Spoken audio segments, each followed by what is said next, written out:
Hello, and welcome to Joline Knits A Lot. This is my show about knitting and crafting and the things I get up to. How are you? It's the middle of June, and I'm not sure where this month has gone. My kids are all finished classes and they're getting ready for final exams. So it's been a super crazy time here at our house. We've had a lot of soccer when it hasn't canceled for rain or thunder and lightning.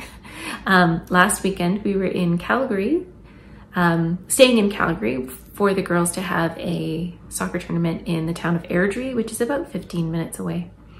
The weekend before that, we had a soccer tournament here in Edmonton. So we've been really busy, and I think my crafts reflect that. When I'm busy and running around from place to place, I like to reach for things like garter stitch or stocking stitch, something that's simple and straightforward that I know I'm not gonna mess up. So I have a couple of finished objects to share with you. And I also have a yarn store to tell you about. So where should we start? Let's start with the yarn store, that's fun. My daughters both play on different soccer teams. They have the same coaches though. And so these two teams were in Airdrie for a soccer tournament. Airdrie is a relatively small town. It's about 15 minutes north of Calgary, which is quite a big and busy city. And in the town of Airdrie is a yarn shop called Polka Dot Creek Yarns. These are some dyers. They dye in the back of the shop, and then they have a storefront in the front, and they have so much selection. They do a lot of speckled yarns as well as tonal yarns and some self-striping yarns. You may remember a couple months ago I made some self-striping yarns in the colors of the Ukrainian flag. That yarn was a fundraiser for Ukrainian relief efforts, and those were also dyed by Polka Dot Creek Yarns. So I knew I wanted to stop in somewhere between games and thunder showers, and I managed to pop in really quickly on Knit in Public Day, Worldwide Knit in Public Day. And so I'll show you a couple of things that I picked up. They're very, they have a lot of different yarn kits, and I picked up this one in the DK sock yarn. So this is called Sweater Weather, the central skein. And the two accompanying contrast colors are called Spruce and Spice. This is the Superwash Merino Nylon blend made for socks. So it's a DK sock kit, and I'm excited to knit some DK socks this summer. I've knit one pair of DK socks and I really like them. They're super cozy, and I'm looking forward to making another pair. And seeing how this sock yarn stands up to wear. It does have 25% nylon, so it should be a fairly strong sock, and I'm looking forward to giving it a try. And I really loved these colors. At Polka Dot Creek Yarns, they sell a lot of minis. If you go on their website, you can buy minis in worsted, DK, a tweedy fingering, as well as a sort of normal 75% merino, 25% nylon fingering. And mini skeins in a rainbow of different colors. And you can buy them separately or as yarn bouquets. So she'll do special sort of themed yarn bouquets where there'll be, I think, 6 to 12 different minis in a bundle. So if you're into minis, I totally recommend you check them out. This is their DK sock yarn, and I look forward to giving those a try, maybe in the fall. That's kind of a fall feeling sock yarn. And then I also picked up one of their Canada Day sock kits. This is on their fingering weight yarn. Again, it's a 75% superwash, 25% nylon blend, but in a fingering weight this time.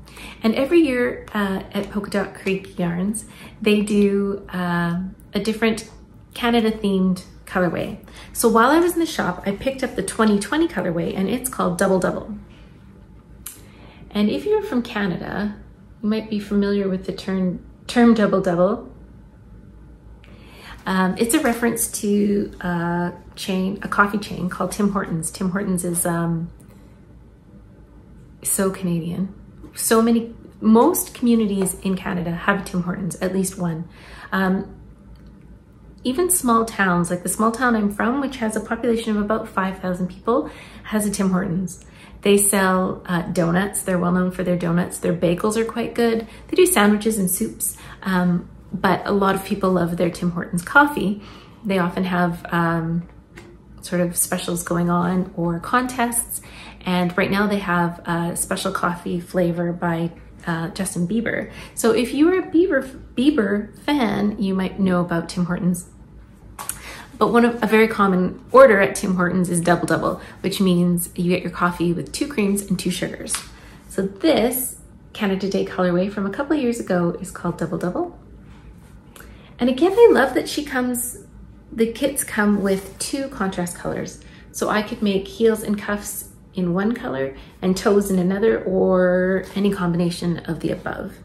So I'm looking forward to possibly casting these on in a little bit. Oh, they'll go in the stash for now.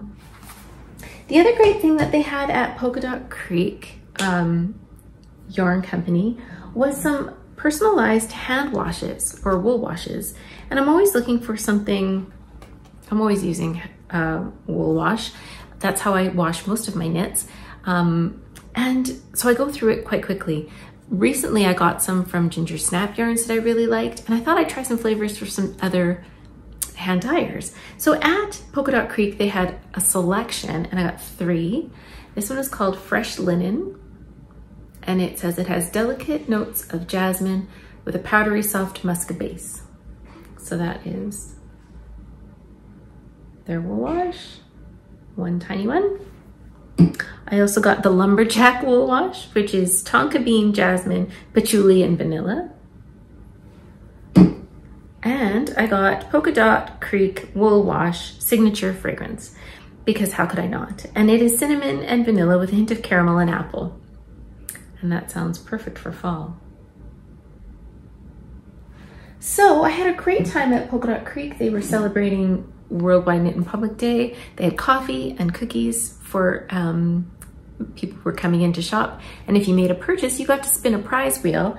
And I won a container of Progress Keepers. And these light bulb Progress Keepers are great. They fit on so many needles, and they can be used as a Progress Keeper to see how many rows you've done, as well as to mark where you are on your knitting. So I'm thinking what I would like to do is set aside this prize that I got, and maybe a wool wash and some yarn for an upcoming prize that you can look forward to, hopefully in the near future. I would totally recommend you check out Polka Dot Creek Yarn's website. I know that they are being carried by a number of different vendors, including the Crazy Sock Lady in America. So if you're interested, check them out. They have great speckled yarns as well as self-striping yarns. And I have some finished objects to share with you today. As you know, I'm going to be teaching a class on Afterthought heels at the Prairie Fiber Festival coming up in September. And so as part of preparing for that class, I wanted to offer different shaped heels to suit different shaped feet. Most heels, or most Afterthought heels, are either a short row Afterthought heel or a heel that looks a lot like a toe. So here's a toe of a sock I've just finished. And so I wanted to offer some variations for different people's feet. So I have finished this one pair of socks. They are knit on my 76 stitch circular sock machine.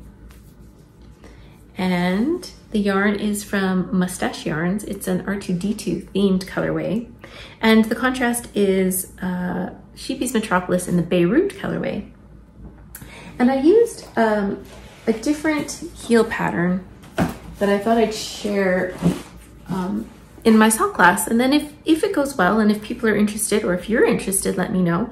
I'm thinking about just writing them up as sort of a pattern for 3 different Afterthought heels.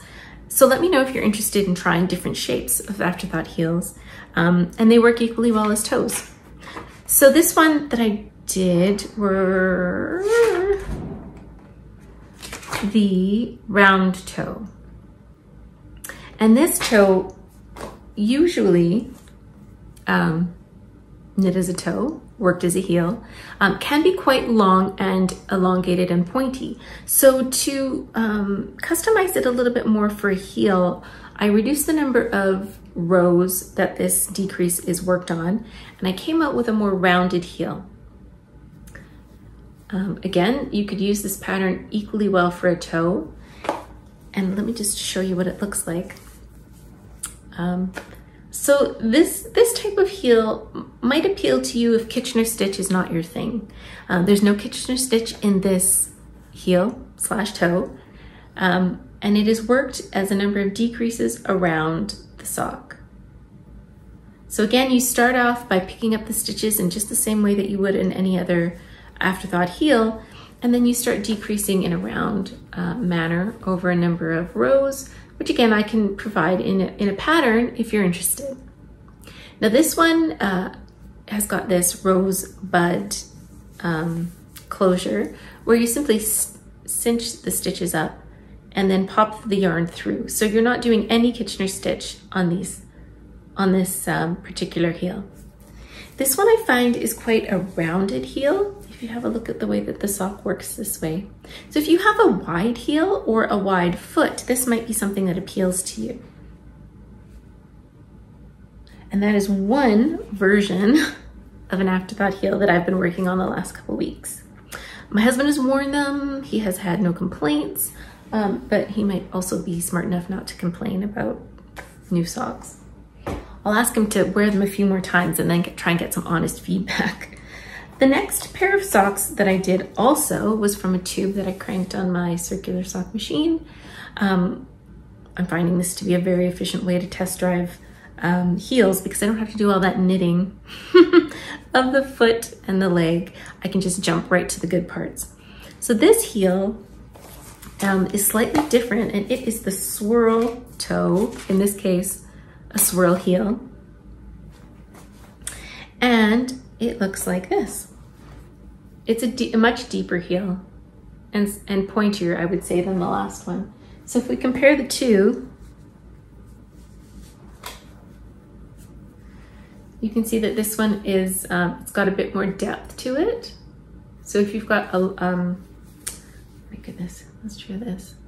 So if you have a high instep or the bridge of your foot is quite deep, then this heel might work better for you. It's a swirl toe, which I adapted for a heel. And again, you simply gather the yarn in the top instead of doing a Kitchener stitch. So again, if you are not a fan of Kitchener stitch, this might be a heel you want to give a try to. If we compare the two, this heel has got decreases in, I think it's got 6 or 8 points of decrease around the heel, and this one has 4. So it definitely does this little swirling thing. You can see the stitches sort of come around with the decreases. So I'm gonna ask my husband to test drive this one as well and see how he likes it.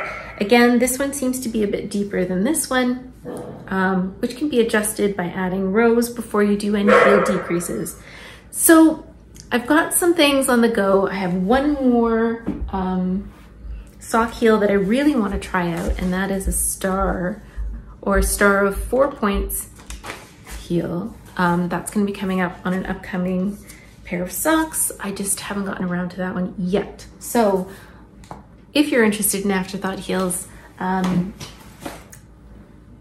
hopefully you'll have something to look forward to in the next couple weeks as I try out some new patterns and see what works best. And again, please let me know in the comments if you're interested in having this offered as a pattern where I could just include all of these various different types of heels and you can choose your own adventure. I did have one more finished object to share with you, and that's a market bag. If you remember from last time, a friend of mine was traveling. She was in Europe in May, and she brought me back this lovely cotton, possibly cotton linen yarn. And it's really pretty, and as she said, I thought it might make a nice market bag, so I jumped on board and I made up this cute little market bag. This is called the Bag Your It pattern. It's a free pattern. It's knit from the top, this top edge down. And I think it's gonna be a very, very useful bag. Let me just check a couple things in it and we'll see how much it can hold. As with a lot of these market bags,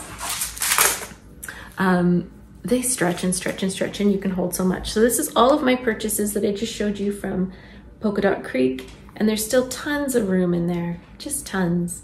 I love these kinds of bags when we're heading to the beach because the sand just falls out the bottom. And so this bag knit up really quickly. It only used about 2/3 of the skein that I had, about 120 meters, 130 meters of approximately worsted weight yarn. And I knitted it on a size 5mm needles. So having a little bit left over, I thought, well, I'll just cast on another market bag. And so I did, but I wanted to try a different pattern. And this one is called the Girlfriend Market Bag. This is a very popular pattern. There are thousands of projects online that you can find and compare to. And so I used up the last little bit that I had of that yarn and I got this far.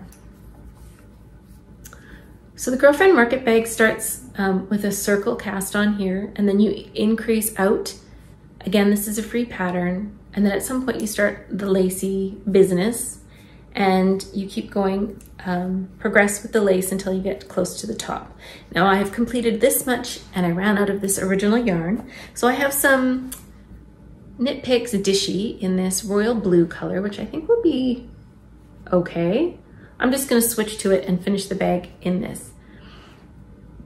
This pattern is a bit of a recipe in that they suggest you just continue the lace pattern until the bag is as big as you want it to be, and then you can start the top. So I think what I'll be doing is making it about the same number of decreases as I did for my Bag Your It bag, and then starting the top with one handle instead of sort of a smaller two handle that you can see on this one. I do have a collection of these bags and I use them all the time. All the time. If I'm going grocery shopping, I'm using one of these bags. If I go to the grocery or the drugstore, whatever, if I'm popping in and out of stores, I'm taking one of these bags. And I just love them. You can stuff so much in them and they make great gifts. So these bags will either be put into heavy rotation or will be used as gifts in the near future. I do have a couple more things that I've been working on. You may remember that I had started a big shawl, just sort of as a way to use up some of the variegated yarns in my stash that have just been lingering there, but also to create something that could be cozy for my office, to curl up in as I'm sitting here working. So I cast on the What the Fade shawl by Andrea Mowry, and I'm happy to say that I have made quite a bit of progress. This is a shawl that starts out with 2-color brioche and then switches to a garter stitch, sort of fade to the end. And so I have gotten through all of the brioche and into my garter stitch. And so right now it's just flying. Let me see if I can back up and show you a little bit more of how much I have finished. Oh, this is difficult. All right, so I finished all of this brioche. It's going to be quite a large shawl because, as you know, brioche and especially garter stitch tends to block out quite large, which is great. I'm looking for something big and cozy, and I'm just working through my yarns as I go. I will have bits left over of all 6 of the yarns that I'm using, and I hope to just either put those into my crochet blanket, which I have been sort of working on and off in behind the scenes, or I might also make some scrappy socks with them because they're already a fade. So I might just make some scrappy socks in sort of a fade. What do you think? There is and now that I think of it, there is an Andrea Mowry pattern where she uses a fade for some knee-high socks. So I'll give that some thought. Anyway, garter stitch is totally up my alley right now as we've been busy trekking back and forth to soccer fields or driving to tournaments in different places. I wanted to cast on some rainbow socks to celebrate Pride Month. Happy Pride Month, everyone. I selected some yarn that isn't quite the colors of the Pride flag, but this is a yarn dyed by Mustache Yarns, again in the Vespa colorway, celebrating all colors of the rainbow. And I cast these on to knit at the soccer tournament and got quite a bit done. These socks are featuring a swirl toe, similar to that last pair of socks I showed you. And I plan on using the same swirl toe on the heel, so I thought I'd match them up for this pair.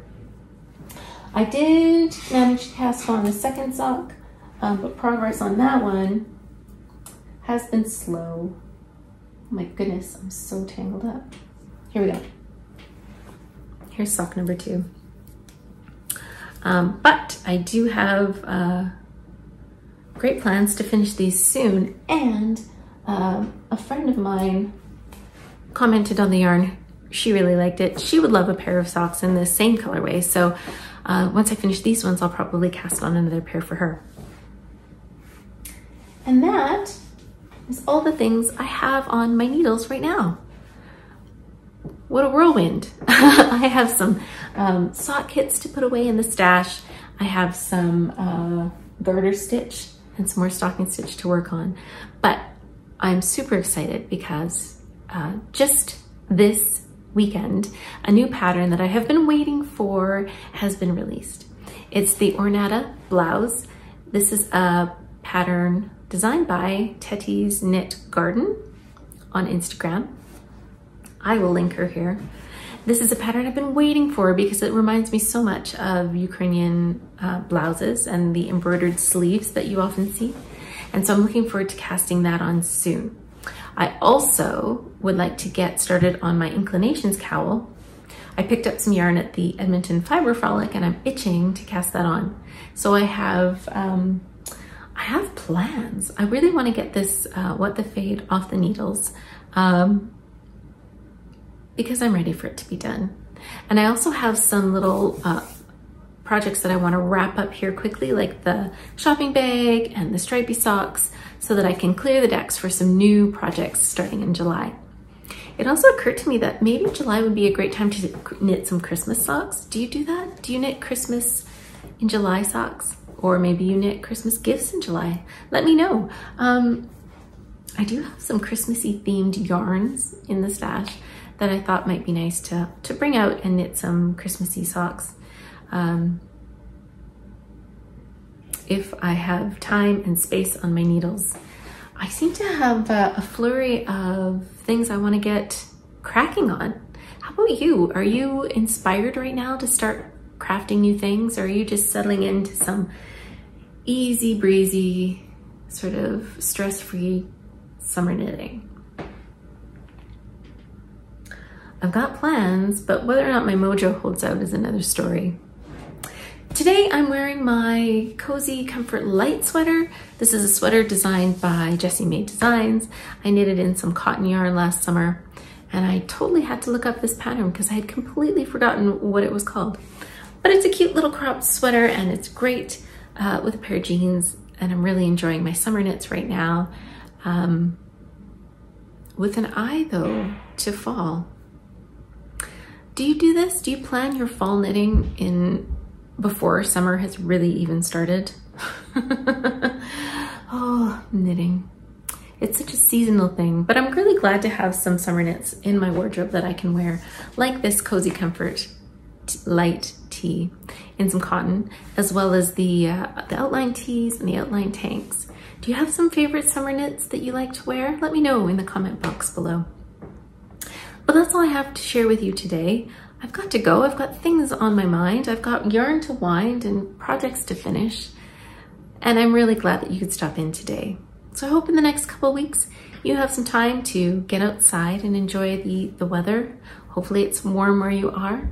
I hope you have some time to work on the crafts that you enjoy doing. I know I plan on knitting a lot. Thanks for joining me, and I'll see you soon. Bye.